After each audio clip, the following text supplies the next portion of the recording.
Go. It's my honor to introduce Dr. Alan Wang. He graduated with his MD in '96 from Emory University School of Medicine in Atlanta. He completed his internal medicine residency at the University of Texas Southwestern Medical Center at Dallas in 1999. He's board certified in internal medicine by the American Board of Internal Medicine.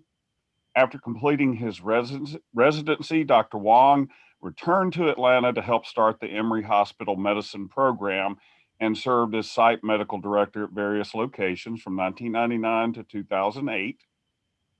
From October of 2008 to July of 2013, Dr. Wang served as the director of the Emory section of hospital medicine.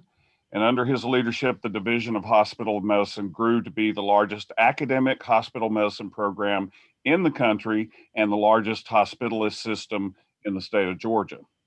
From 2007 to 2012, Dr. Wang served as the first chief medical officer at Emory Johns Creek Hospital.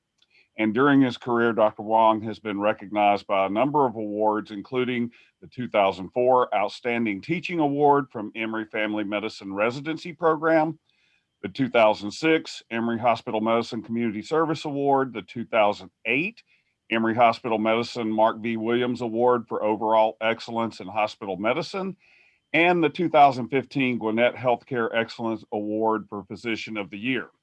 He's a Melvin Jones Fellow from Lions International due to his volunteer work in helping establish an indigent clinic for immigrants in Chamblee, Georgia. Dr. Wang is also a senior fellow in hospital medicine and fellow of the American College of Physicians. He now works at Salud and brings a passion for leadership and team development, improving transitions of care between the acute hospital setting and post acute care settings, as well as a commitment to providing clinical excellence to every patient in his care.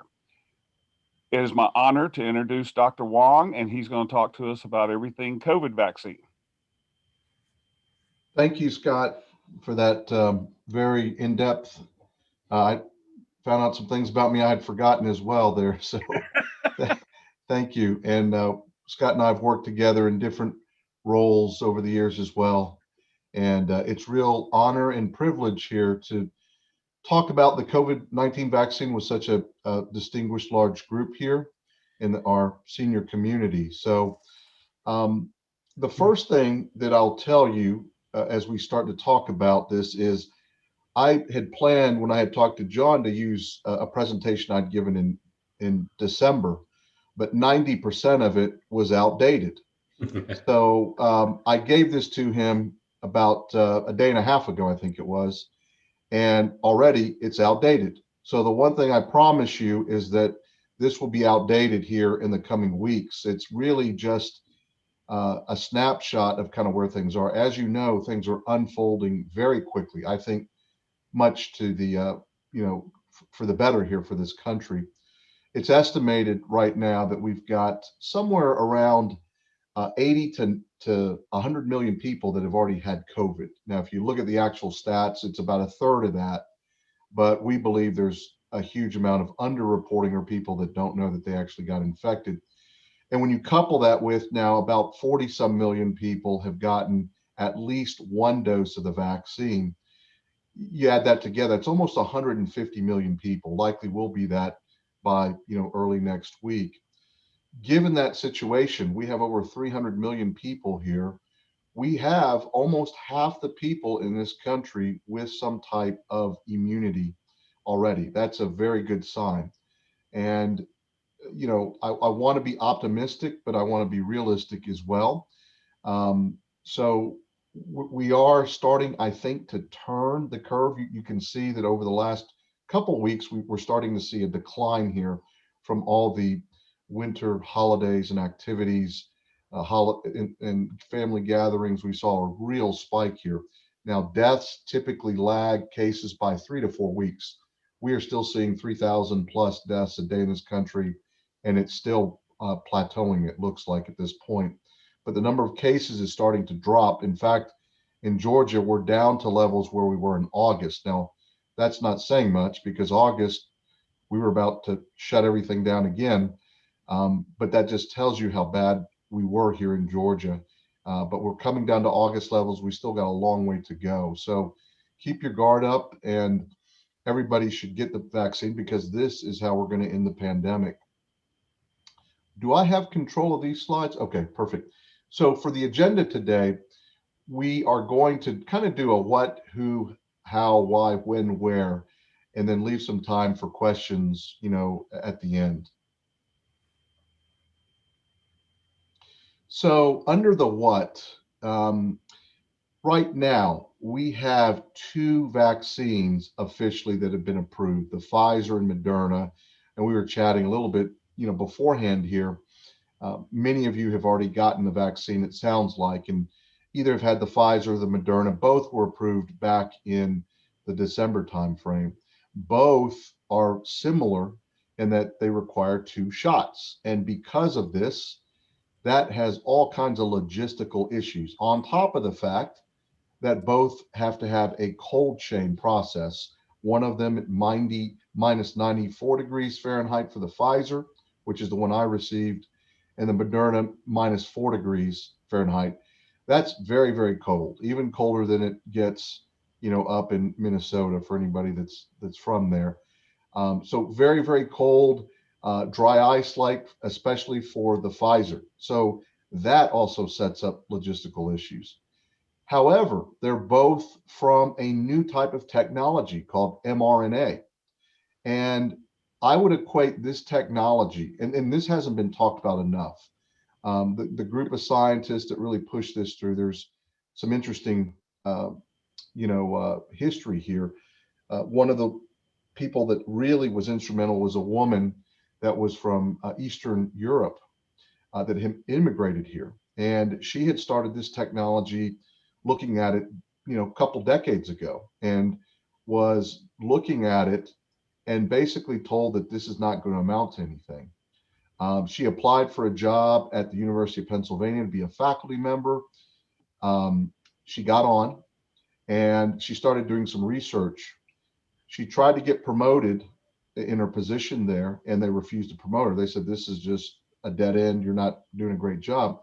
So she quit there, and she's, by the way, she's become a U.S. citizen, and then went and had this opportunity to work with Pfizer, BioNTech, out of Germany, and actually moved her family to Germany for a short stint developing this. And her basically unwillingness to give up and determination was a real key for this. And this mRNA technology does not involve live viruses. It involves injecting a small piece of a protein that is, in this case, like the spike protein. When you see um, the coronavirus, the SARS-CoV-2 coronavirus, you'll see that it's got a spike on it. And essentially, it causes your body to start to try to produce this virus. And when it does, it recognizes it, and your immune system really kicks in. And it really revs up the immune system. But this fortunate, piece in history is that she did not give up. And then other scientists over the past year, because the world said we need all our best scientists, we need an endless amount of money to fund this, went to work. If we did this with every medical issue we'd have, we'd probably come up with quick fixes like this as well. So I want you to know, people understood if we don't fix this, it could mean the end of the human species.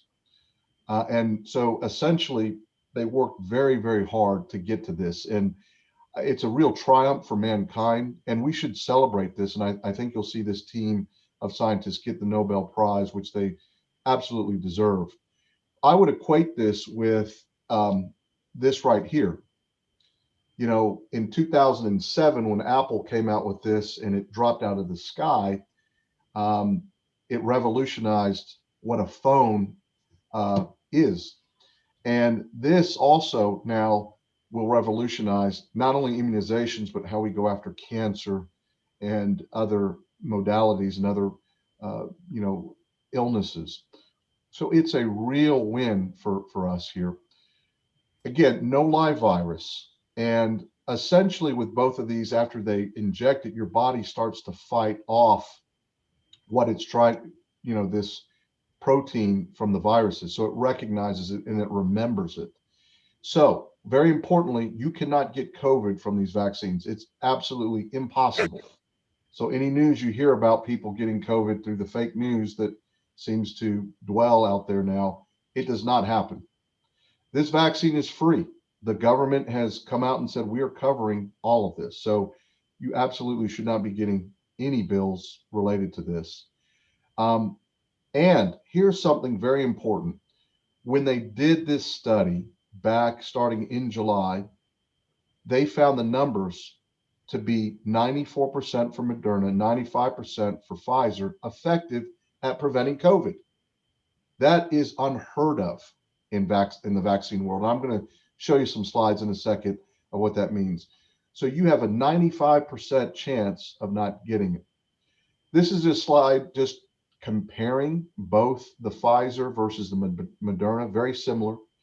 One other key is that the Pfizer is for 16 and up right now, Moderna for 18 and up. Again, we haven't really gotten to those age groups, but in general, it's not because they haven't, it does anything to these children. It just hasn't been studied. Those studies should be coming out toward the end of this year. So right now, vaccinations are not recommended for children because the studies simply aren't done.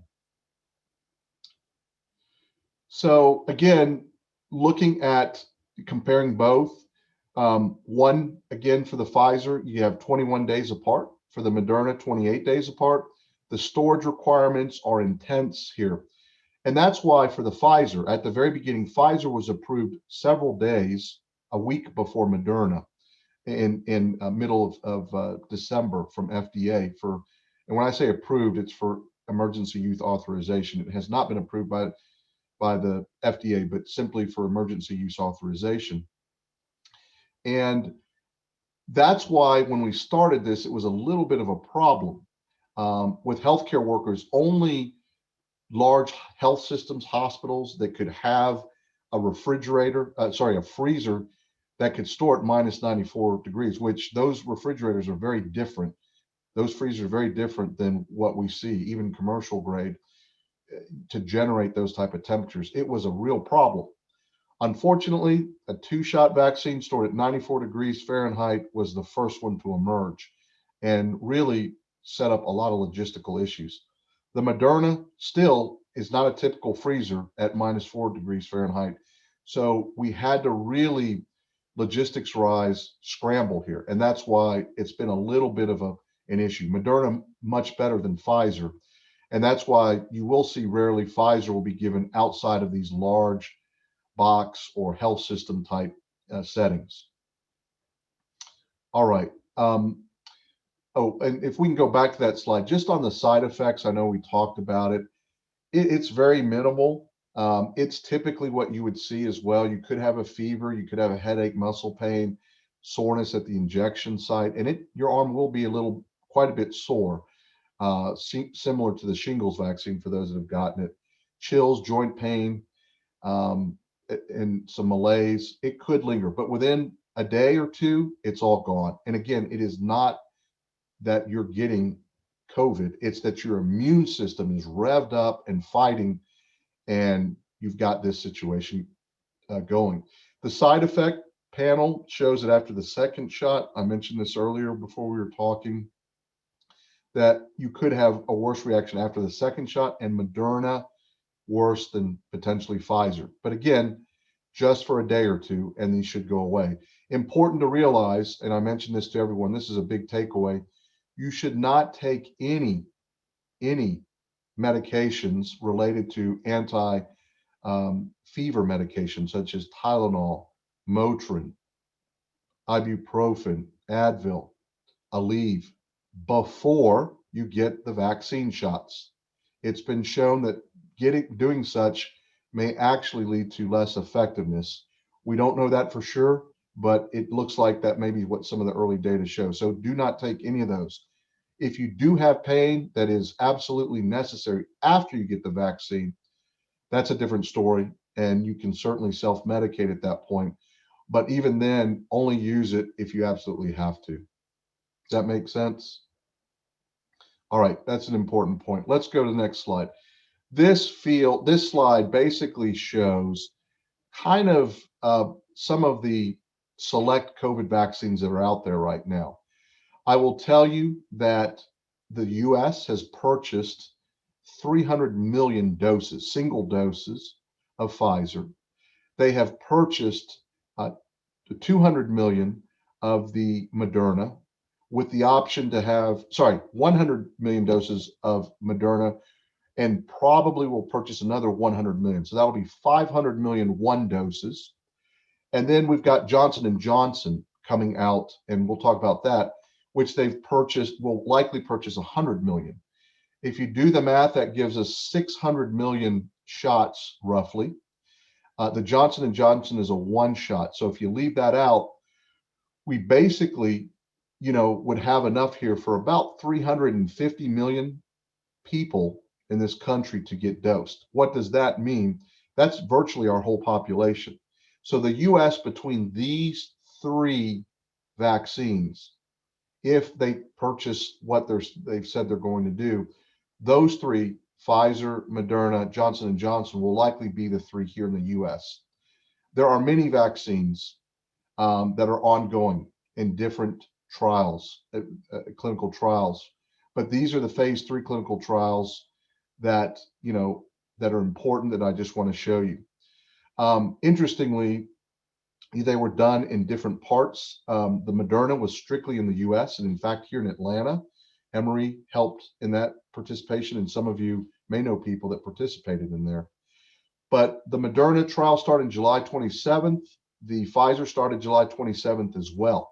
So at this point, we're almost more than half a year with data that they're following.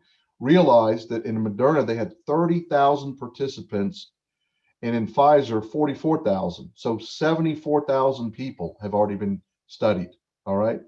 So very, very important. This is not something that's done very haphazardly. Now, why is it called emergency use or authorization? Well, a typical clinical trial for a vaccine lasts 2 years because you have to start it and you have to get to the end and then cross and dot and say it's done. Obviously, we don't have 2 years to wait here. So what we did was we waited until October, November-ish with about 5 months of data. And we said, this is what's happened. And in those studies, no one is believed to have died out of these 74,000 from Moderna and Pfizer to have died from the vaccine. There were not any serious long-term effects that they could see. However, it's only been 5 or 6 months. So we must wait for that 2-year time period really for this to be FDA approved. And it's under an EUA at this point, which means we can get it. And likely there will be no issues because it's usually in the first weeks or month or so that you see a month or two any type of long-standing effects. Some of you may have read about Bell's palsy occurring in both these populations. And what they've determined to this point is that it is the same incidence is in our population. So not more in Bell's palsy. Secondly, just hot off the press, this hit yesterday, again, after I turned in the slides, was about immune-mediated thrombocytopenia. That's a long word for your platelets go low. And they have seen this happen in both of these situations, both these vaccines. However, again, they believe it's at the same incidence of which that happens across the country and the adult population. So more to come with that as well and more studying, but that's kind of what's hot off the press. The AstraZeneca, Oxford University, that one was done in Great Britain. That is the one predominant one that they're using in Europe right now. We may end up purchasing some of this in this country. It's also a 2-dose. And that's something to notice here. Almost all of these are 2 doses, with the Johnson & Johnson being the unicorn here. Novavax, that is another large one that will be coming out as well. The Sputnik 5 Gamaleya is what they use in Russia. We will not be purchasing that one. Sinovac is the one that they've developed in China that's been giving out right now, and it actually uses an inactivated um, virus, and that is in China. We will not be purchasing that. Just to focus on the Johnson and Johnson a little bit here, the first one, it's a viral vector, so it's different than Pfizer and Moderna. Um, Again, has similar ideology on how it works, but slightly different because it's a viral vector that's injected. Again, you cannot get the virus from this. And again, the beauty of this one, it's a one doser, a one shotter. So that one could change how quickly we can get things out. That trial started September 7th, phase three, and involved 60,000 participants across the world. And February 26th, if you mark your calendars, in a couple weeks, the FDA will be reviewing this for emergency use authorization. So by the end of this month, March, you'll see Johnson & Johnson likely enter the scene for this country. So one thing I want to talk about is the vaccine and the effectiveness. If you look at the bottom there, you see Moderna and Pfizer both being 94, 95%. That is unheard of. If any of all of you have had the chicken pox or maybe have gotten the vaccine, probably not, because the vaccine with that just came out over the last few decades. Well, some of you are young enough probably to have gotten that. That when you got that, you don't get the chicken pox. Okay, look at this is very similar to that. So this is a gold standard that is just immeasurable. To give you an idea, the flu vaccine, this is what I want to focus on, typically is 10 to 60% effective with an average of 44%. So in a bad year, your flu vaccine may be 10% effective. All right. In a good year, it may be 50-50. So average is about 44%. Now, I just want to say what we have with Moderna and Pfizer is double that effectiveness. That's incredible. That's why we should all also be getting this vaccine. Now, another point to make, very important point that you should know and you should tell others. Even if you get, and we'll look at some stats here that explain this, even if you get the vaccines and you still get COVID, you will unlikely get seriously ill, be hospitalized, or die from it. All right. Very, very important. So even if you get it, it works to make the virus less aggressive and less virulent. Does that make sense? That's another very, very important point that if you get it, it'll be watered down. It's just like the flu. If you get that flu vaccine and you were to get the flu in the event that it fails, which you got a 1 in 2 chance at best here, you will not likely get that ill, right? We still have deaths. In fact, on average in this country, we average somewhere between 20 and 60,000, 40,000 deaths a year. With COVID now, as you know, we're coming up on the 500,000 mark in this country over the past year, which is really ridiculous. But if we had all gotten vaccines when this COVID thing came out, we probably would be 1/10 of the death rate that we're talking about right now that we're seeing.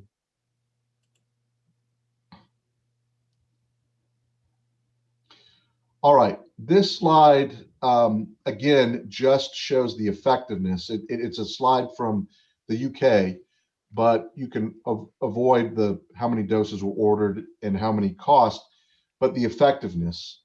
And what you really want to look at here is Moderna and Pfizer being 95, 92%. This is what they've shown there. Again, one asterisk that we've got to show, and a lot of you have read about the variants that are out there, is that the Pfizer Moderna data was compiled prior to year's end, closer to October-ish, November-ish. So we didn't have the South African variant. We didn't have the UK variant. We didn't have the Brazilian variant. Now, I want to let you know there are a lot of variants out there. In fact, in this country alone, we've seen at least 251 mutations, at least. but the ones they're talk about are the ones that are a little bit more severe and confer possible immunity in other issues. This one out of South Africa is a real booger because it does some things to the spike protein that helps it potentially evade. And what I want you to know is this Johnson and Johnson, and this is where I'm coming to, and the Johnson Johnson study here, 66%. That looks a lot worse. And you may say, oh, well, it's a lot worse. Well, this also includes data from South Africa, where and across the world where the variant is now alive and living very well. And in this country, in the coming months, will become the predominant variant likely. That and then the UK version. So it's like comparing apples to oranges. Two things that are important here is not to dwell on all the news out there about these variants. They will overload you. This is what viruses do. This is what the flu virus does. It mutates to stay alive. That I can guarantee you it will do. The two things we have to do: get our vaccines out there and get everyone to take them as soon as possible. When you do that, we create herd immunity and we kill off the virus. Number two, if you take this vaccine, as we've said, can't overemphasize enough, it decreases the amount of serious infections and deaths that you see. So focus on that rather than how effective. 95% versus 92%. It works, and it works much better than the average flu vaccine. All right, so now to talk a little bit more specific about the Johnson and Johnson, and a lot of this is hot off the press over the last several days. This just in fact, the studies for this vaccine were done in the U.S. It was done in South Africa and South America. Look at the bottom line at the very bottom: 57% effectiveness in South Africa. That is a direct consequence of that variant. Okay. Overall, we're at 66% effectiveness for moderate and severe disease. Very, very important. And when you look at these next ones, it was absolutely 100% effective in hospitalization and death. 100% effective in hospitalization and death. What does that mean?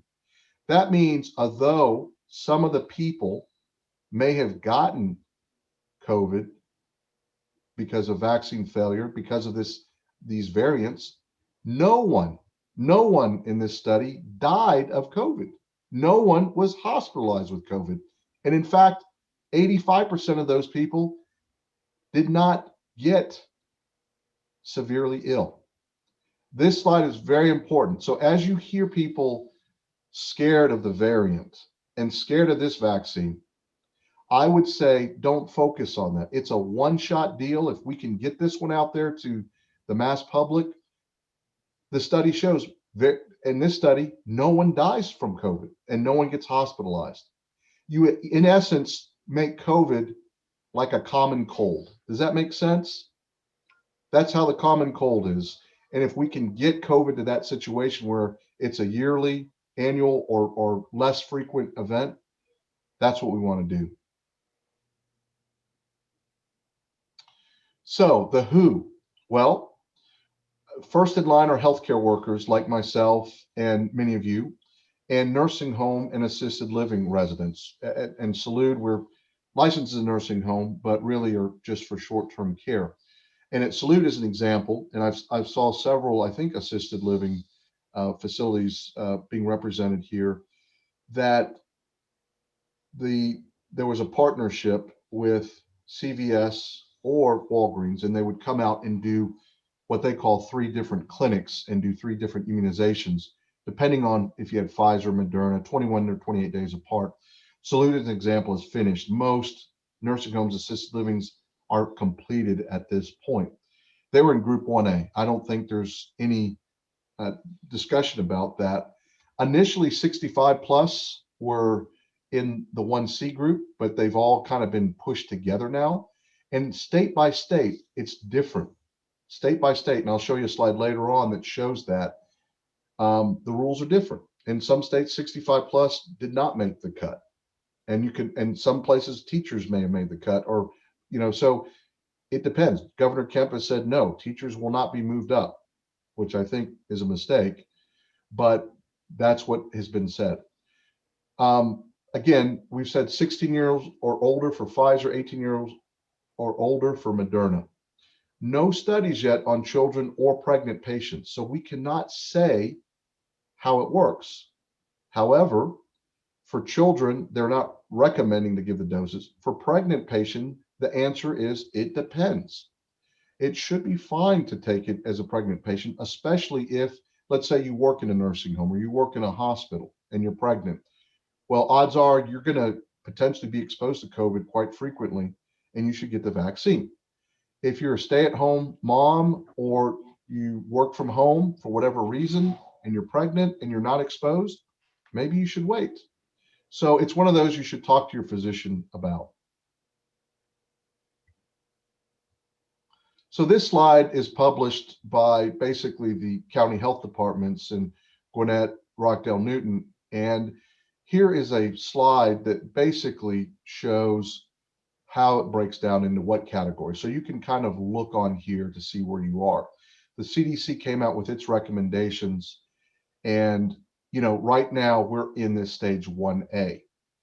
We're hopeful we're going to start moving through this quickly. Initially, there were about 21 million healthcare workers in this country, and about 4 million of us in long-term care. And at this point, most of long-term care has been satisfied, and we've gotten to most of the healthcare workers as well. Again, nationwide, we're seeing about a 37% uptick take-in rate for staff in nursing homes, and about a 75 to 85% mark for residents of nursing homes. So, as you all know, there are a lot of factors that go into why staff do or will not take the vaccine. And that's a whole nother discussion that we won't get into right now that involve multiple factors. But you can see here in general, as the pyramid goes downward, once you get to 3, it's young adults 16 to 39. And then by stage 4, it's everyone. All right. So, how? Well, again, no one can mandate this right now. Some places have tried to stiff arm people into taking it, some companies have. But because it's under emergency use authorization and not FDA approved, uh, we're going to see how this goes. It's my belief eventually, after a couple of years, certainly, healthcare systems, nursing homes, and it's FDA approved, will make this mandatory, just like they have for the flu vaccine. Until then, I don't know what's going to happen. Again, the injection is very much like the flu vaccine, but you have to give 2 different doses. The key here is if 50 to 90% in that range get this vaccine, we will achieve herd immunity. Some experts say 75% is the golden number. We don't really know what that herd immunity is. You've heard about herd immunity. And so here's the next slide will describe it. And this is going to be helping us in this pandemic. So basically, this just shows you herd immunity. In essence, here, you introduce on the left side no immunity, meaning there's no vaccine, no one has been sick, just like where we were with COVID back in March a year ago. It begins to spread. The white hexagons are the people who didn't get the disease. Now you go to the right and you see some immunity. It's those that have the shaded, okay, the cross hatching. It's more difficult to get it to people that are in white that have not had any type of immunity. And so then you go to the further right, more people that get the vaccine or are immunized, the less likely it is to spread. It's like a ping pong effect. The virus is ping ponging around trying to find someone. So the estimate is that for herd immunity to work, 55, 82% in that range is what we need for herd immunity. realize what I just said is if truly 80 million people in this country have had COVID and we're immunizing 40 million as of today that are awaiting their second shot or have gotten their first shot, that's 120 million. So that's somewhere probably between a third and or more of residents already. All right. So I just put this in just to remind everyone, we got to get our vaccines. And in some ways, our country viewed herd immunity as the answer. And this is a comical slide, taking a very serious situation and comical in that we were just waiting for everybody to get it and to die. This country's done a very poor job in pushing this out there. And I know that you've seen the stats, and I know you've seen what's happened. So why do we need to do this? Well, we've talked about herd immunity. We need to end human suffering. As of 2 days ago, we had about 110 million cases worldwide, 27 million alone here. That just tells you how bad it is in this country. One fourth, one fifth of the cases in the entire world are from this country alone, as are deaths. Nearly 500,000 deaths and 2.5 million worldwide. We want to protect you, your loved ones. We want to protect our at-risk citizens, our seniors, our elderly, for which is the community we serve. We need to end this pandemic. Again, a huge takeaway. Even if you get COVID after getting the vaccine, it will be much less serious, and your chance of dying or being hospitalized gets smaller infinitesimally, very, very small chance. And again, these vaccines, the two that are out now, very effective at preventing COVID. This slide, basically shows you the total number of vaccination doses that have been administered per 100 people, so per capita and the total population. All eyes are on Israel right now, and Israel is already chiming in, showing what it does. Their death rate and number of cases has dropped dramatically. Basically, almost 2/3 of their people have been immunized at this point. The UAE is at 43, percent essentially. You see the US here, we're at 12 per 100 people. So we really need for this to skyrocket, and I think that's going to happen. We're just getting through all the logistics at this point, but the US isn't doing a bad job, but being top 5 in the world, but we can do better. And then this slide shows the share of the total population that received all doses, meaning they are done with the vaccination protocol. So again, Israel, about a quarter. And again, this was live as of actually 4 days ago now. So this number's already changed dramatically. And the US, you see we're at 3%. And I know I said we gave 40 million shots, but again, the majority of those are still first dosers. After this week, you'll see the Moderna population really skyrocketing, getting their second ones. Many of you may be part of that. So when? Well, the FDA has already given EUA usage for Pfizer and Moderna back in December. They will be convening on February 26th to talk about Johnson & Johnson, and this is the one-shot vaccine. Likely that will be approved, and we'll have yet a third vaccine. These three will likely be the three big ones that the US rides on at least through the end of this year.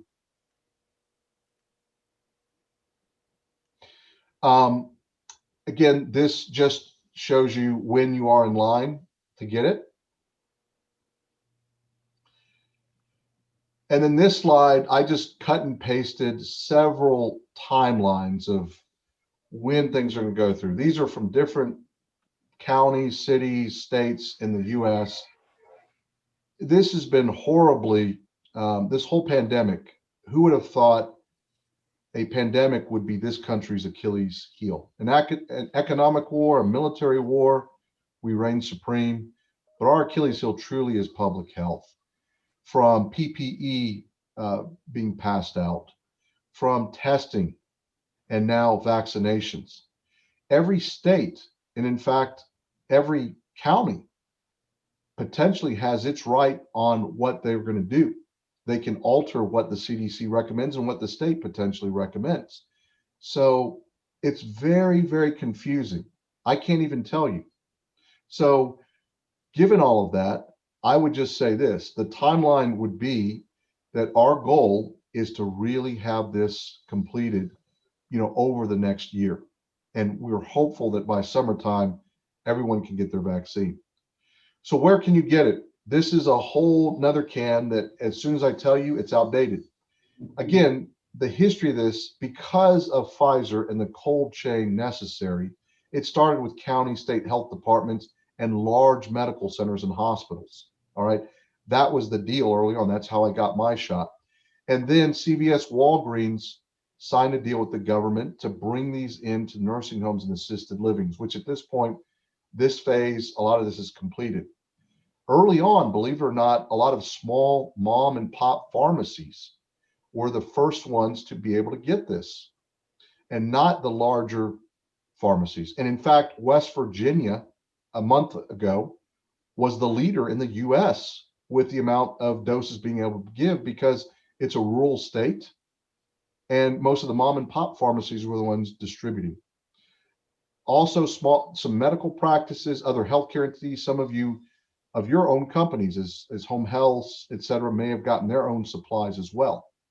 And so that was kind of the second wave. Then the third wave was a month ago when larger groceries, pharmacies like Kroger, Publix, Ingles started to show signs of getting them. All right.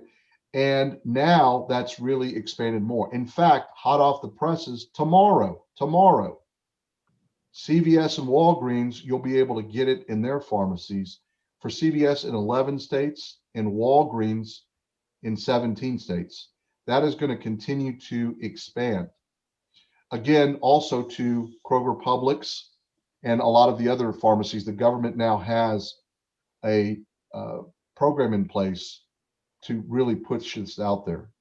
So, with all of that, you're going to see an increase in the amount of the ability of us to get the vaccine into arms very quickly. I've left this website down there just so that in case you would like to know more, it lists everything you want to know about the vaccine and who has it. And this just is a reminder that, yeah, it was very problematic to get this. I had to sign up for my parents. My wife texted me, a month ago and said, "Hey, Publix has got it." So I went online and I saw several were available, and so I started putting their name in. I couldn't get anything, and I know a lot of you are nodding and have gone through this for yourself or for others, and it was a nightmare. It was like winning the lottery if you got it. And I was lucky later in the day to land them a Publix pharmacy in Fairburn, Georgia, 40 miles from where I live. In fact, I'll be taking my father this Sunday for his second dose, and Monday on President's Day for my mom's second dose. It was really, really horrible, and there's no way a senior, could go through that by themselves. So I've come up with some questions that I'm going to have answers to here that you may ask. So I'll go through these quickly, and then we'll open it up for questions. How many COVID vaccines are out there? Believe it or not, there are 200 candidates. There are 66 in clinical trials as of a couple days ago. 66. How many people in the Moderna Pfizer trials well, we saw 44,000 with Pfizer, 30,000 with Moderna. These trials last 2 years, but we're under emergency use authorization, and there's nothing bad that's happened to these 74,000 people yet. So it's very safe. Short-term side effects, we've talked about already. Long-term side effects, we don't really see any, but we won't know until these trials are completely completed over the course of another year or two. Can you get COVID from these vaccines? Absolutely not. Are there any cross reactions with other medications? None that we know about, but the FDA is monitoring this and will let us know.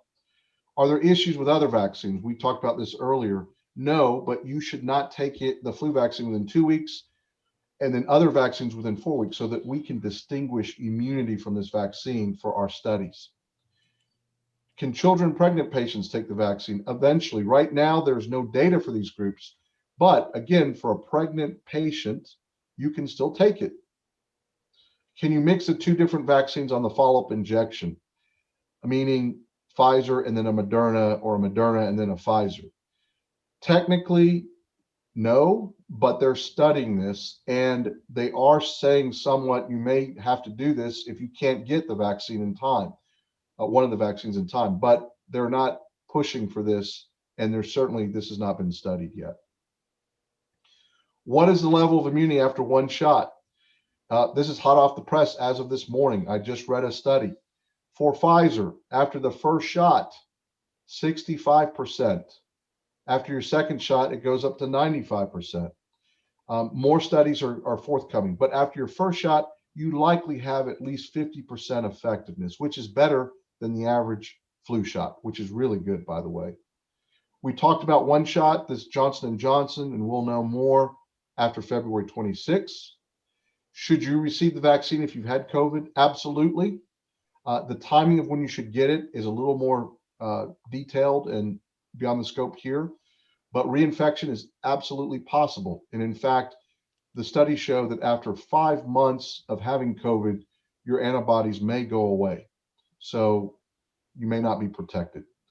How long does immunity last from the vaccine? We don't know. That's what we're studying. After vaccination, can you still get sick with COVID? Yes. And why is that? Well, remember, these vaccines are only 94 to 95% effective, so you could still get it, but it'll be less virulent and severe.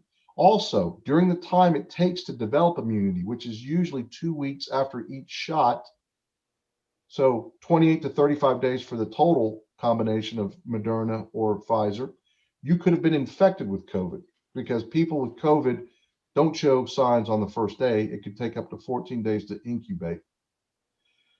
After vaccination, can you transmit? Well, this is a point that we're researching right now. That's why they're saying even after the vaccine, you should absolutely still maintain your distance, social distancing, wear masks, etc., because it may be that you don't get COVID, but you could be harboring the virus and transmit it to others.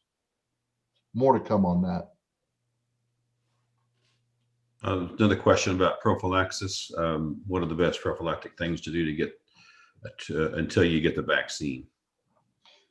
So, I'm sorry, say that again. Besides masking, washing hands, and distancing, what are the best prophylactic things to do until getting the vaccine? Yeah, this virus is very simple, very, very simple. And I tell the story here. I'm also board chairman for a group of nursing homes up in Indiana. We have 23 facilities up there. 70% of our residents, 1,300 out of about 1,800, got COVID. That sounds ridiculously high. That's the average for most nursing homes. What am I saying? It loves a group atmosphere, and there's very little you can do once it gets going. It's very contagious. Stay away from other people. Stay away from other people. Social distance. Do not go indoors with other people unless it's your bubble people. Do not go to restaurants to eat, because you have to take off your mask to eat, and COVID doesn't take a break when you start to eat. I've not eaten in a restaurant since March. I'll sit on a patio, been to a patio 4 or 5 times, but that's it. Do stay out of as much out of big box stores as you can. If you do have to go in, minimize your time. CDC says 15 minutes in close proximity with somebody with COVID over a 24-hour period puts you at high risk for getting it.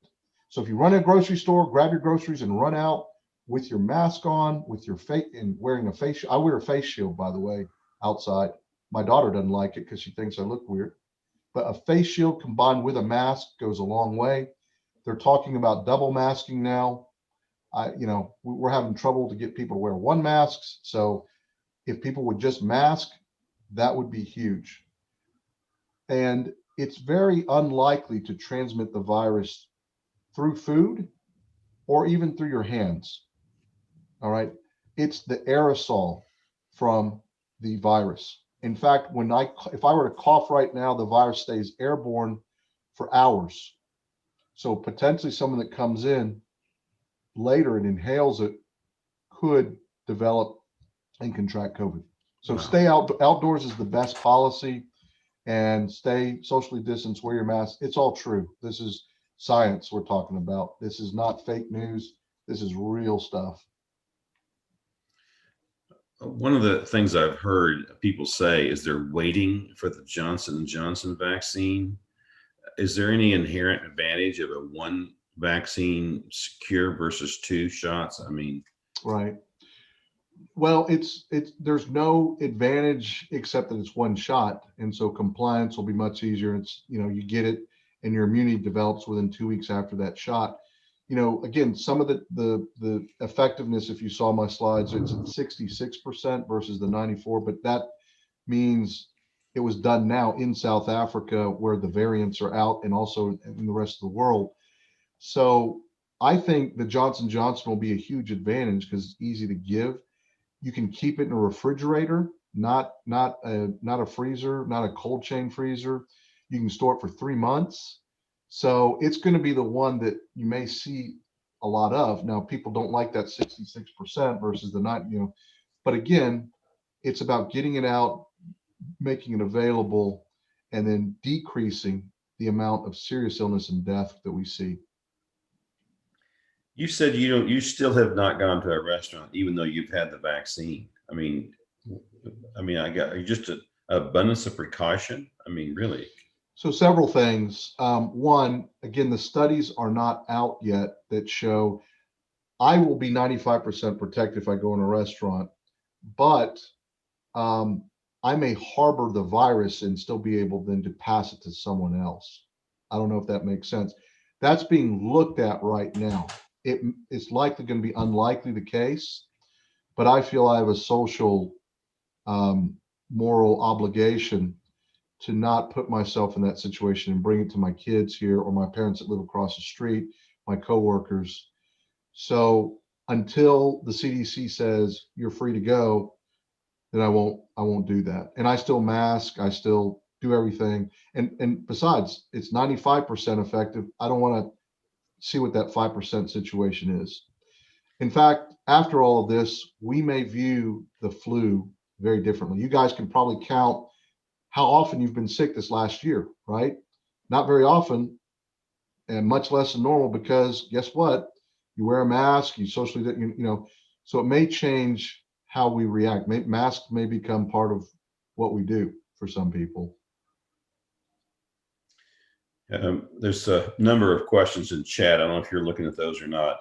The last one was we're seeing a high percentage of numbers of residents and patients taking the vaccine, but a much lower number of staff that work in senior living communities, skilled nursing. Yeah. What are you seeing in Salute? Same thing or something different? Same thing. I gave several lectures to our staff, and then that's where this presentation evolved from. And after my lecture, and I polled them, I had anywhere from 20, this was back in December, 25% to 35% say they would take it. And I walked out of there saying, I failed. I even showed them, Mark, I got the vaccine, first dose. And I said, I failed. And I got to the point I was being a little bit pushy with our staff there as well. And what they've shown now is that's the wrong approach. What I did was wrong. People need time to understand this and to soak it in. In fact, you're seeing more and more people now. But nationally in nursing homes, only 37% are getting it. There are also cultural issues. Some of you may know around this for African Americans, Latinos, et cetera, that were wrongs that this country did with public health. Okay. They don't trust the government. They don't trust this. They don't trust this. This is the fabric of our country. This is where we are. There are multiple factors. Just because I'm a doctor and say, trust me, science works, is what I told them, it didn't help. In fact, we pushed it and it went the wrong direction. I had people come up to me and say, don't force, you can't force me, and it's mine. And that's absolute. And guess what? Well, now we're up to 40% at Salute. Okay. Will we ever be at 60, 70, 80? I don't know. The flu vaccine, we made it mandatory. Everyone took it, except for those with religious conviction or have had untoward reactions. What about mandatory for employment for some companies? I've talked with our attorneys, and this will start to come. There are some places that have started to do this. After 2 years, when FDA grants approval, you will see this because all of us do this healthcare for flu vaccine. Once this passes, that'll be the case. From now until then, that's the big question. We can't really make it mandatory, but we can make it a requirement of employment, meaning, when you sign on, this is required of you when you come in. Otherwise, so there's differences on how you look at it. Patient wise at Salud, we're at 94%. I mean, everybody in our facility is average age is 80.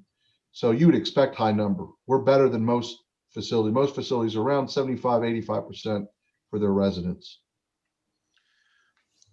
And this would likely be an annual vaccine. Would that be what you would guess? I think it's hard to say. We're hoping not. And I think the jury's still out on this one. I think over the next 2 years, we're going to find out. This pandemic will go on for a couple of years, but not at this level, okay? And hopefully not in this country. But as we get vaccinated, you'll see this thing die off. It'll flare up in certain areas. The mutations will start to occur. And only then will we understand, is this going to be an annual thing like the flu? Mm-hmm. What about wiping down? You mentioned that the most significant way to transmit this is air. Yeah. You still see a lot of people wiping everything down. Yeah, I mean, in theory, viruses can live a long time on surfaces depending on whether they're porous or not. But if I were to wipe this screen here and it had coronavirus and I were to put it in my nose, then I'm going to get it potentially. That type of happens, but that requires 2, 3, 4 steps, and it requires a virus to be active. So it's much more difficult. You cannot transmit it by eating it, like C. diff, right? We're on the senior committee. So C. diff is fecal oral. If I have it on my hand, I don't wash my hands good, put it in my mouth, I get C. diff. But with this virus, if I put it in my mouth, I don't get it. If I wipe my eyes, I wipe my nose, I potentially could get it. But where this thing is really, really, really infectious is the aerosol. If I were to cough like this now, all right, it goes out 6 feet. All right. If I have a mask on and I cough, it may go out 6 inches. And that's why we want people to mask, is because if I cough, it doesn't protect the aerosol from completely going out, but it only go out inches rather than feet. Does that make sense? So when you wear a mask, you're protecting other people, not yourself. Is there still a need for plasma for people who've had COVID? Yeah, that's a good question. That part is evolving quickly. We now know how to take care of a lot of hospitalized patients. Remdesivir is still a drug that they give for those that are sick. Monoclonal antibodies are done more on an outpatient basis within the first 2 or 3 days of infection with symptoms. Some people are still doing the plasma and convalescent plasma as well. It depends on how sick you are and what you read, and frankly, how available it is. That requires that you're able to get a donation of that convalescent plasma. Steroids, they're certainly giving dexamethasone in those that are fairly ill. There are a lot of antivirals that are being studied right now, and more will be coming out on those. Is the biggest limiting factor just distribution of getting the vaccine into people's hands? Is that what the biggest problem is? Getting it out there? I mean, I think, as I've said, now we've got hundreds of millions of these doses ready. I've read, just like you all are reading, that the U.S. military may become involved again, which will be great if they can move this around.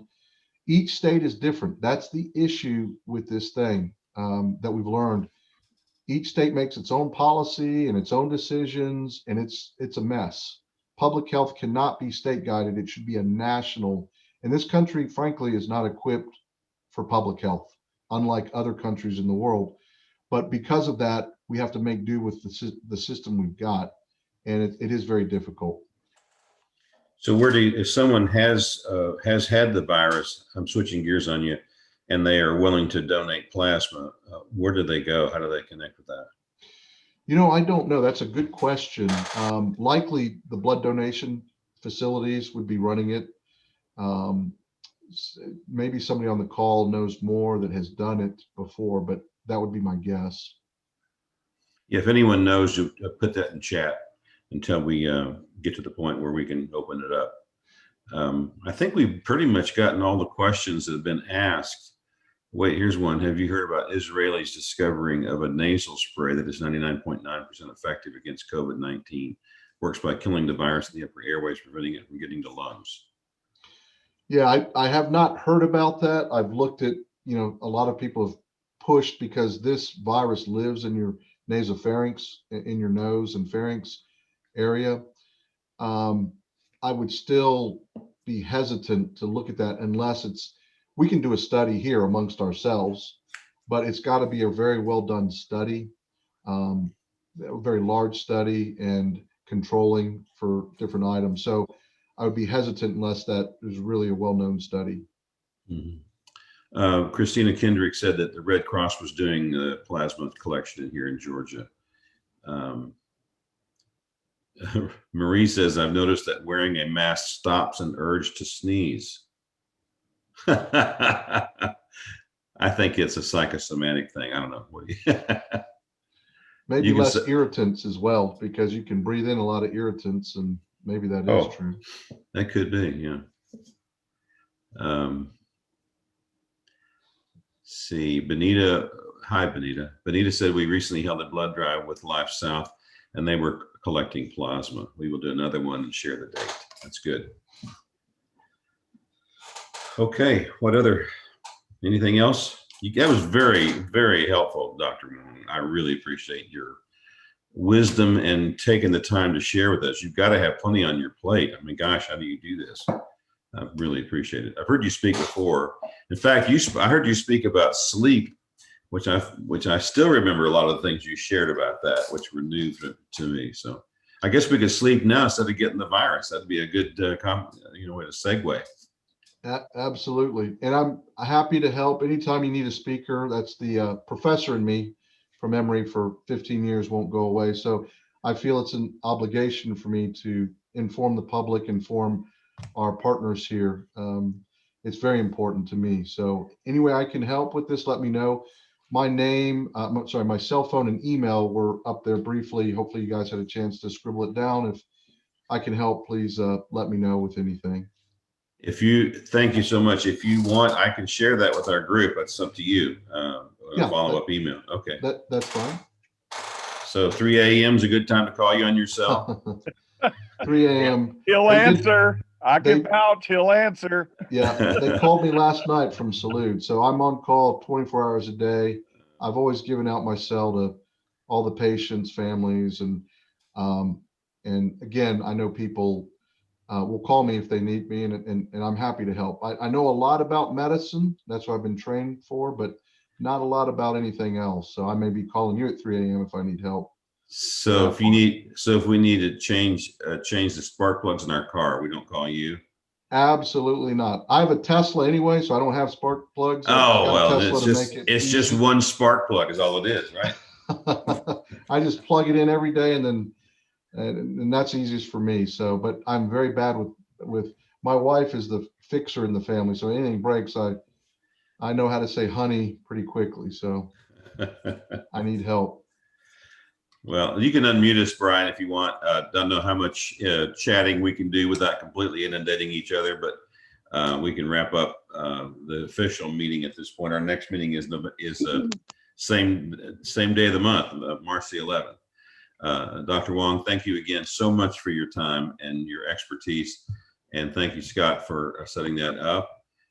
Scott, is there anything you wanted to add about availability or something that's new or different than, we're still waiting on the state. It's like you order 3,000 vaccines and they'll send you 100. So it's the state supply is still not where it needs to be, but we are getting the feeling that it's about to loosen up and flow more freely.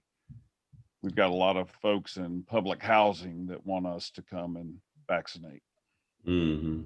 And I really think that tomorrow, it's their CVS, Walgreens, this initiative with retail pharmacies is pushing out with the government. Not in our state. It's only 11 states with CVS, 17 with Walgreens. But in the coming week or two or three, I think we're going to start seeing, once they get a hold of it in these, I think once that supply chain kicks in, it's going to be good. I mean, it's already, loosened up a bit. You can kind of see that. I mean, we've gotten close to 50 million doses out there already. That's not bad. That's not bad. Dr. Wong, can you put your email address in the chat box for everybody? Yeah, let me type that in there now. And then I'll have my cell phone too.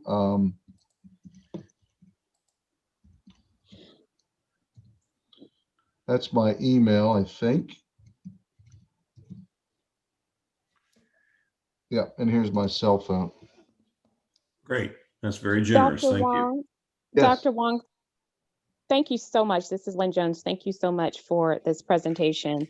I do have a question regarding people with really high immune systems. I mean, I am in the healthcare field here, and I am still on the fence down to the moment, and it's because I test twice a week, and have remained negative. I never get the facts. I mean, I never get the flu or bad colds. I mean, I haven't had a cold in probably, gosh, over a year. I mean, we just keep a healthy immune system in our family.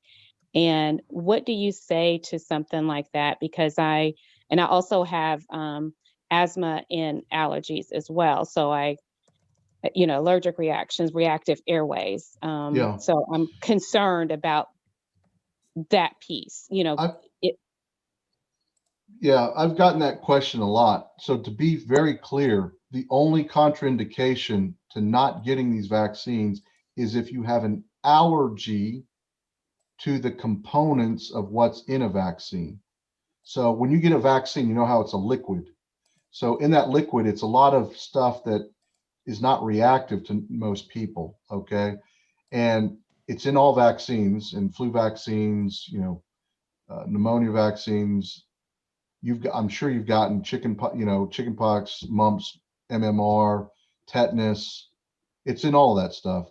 If you've had a reaction to that, and that reaction means immediate shortness of breath, breathing difficulty, swelling, you should not get this vaccine.